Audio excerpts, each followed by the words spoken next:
కొత్త సీన్స్ అంటే ఫస్ట్ పార్ట్లో ఎంట్రీ సీన్ కొంచెం ఎక్స్టెండ్ చేశారు, లైక్ ఎలివేషన్ తోటి ఎక్స్టెండ్ చేశారు.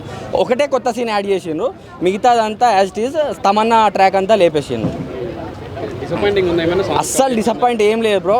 ఓవరాల్గా సెట్ మూవీ.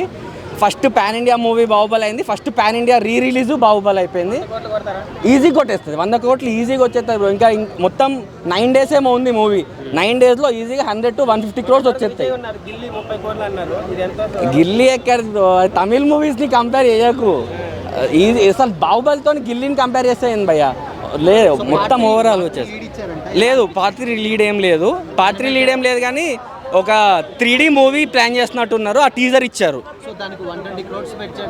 120 crores బడ్జెట్ పెట్టొచ్చు భయ్యా.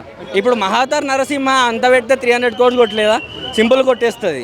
మళ్ళీ వచ్చినా మళ్ళీ చూస్తాం. జై మహేష్మతే, జై రెబల్ స్టార్.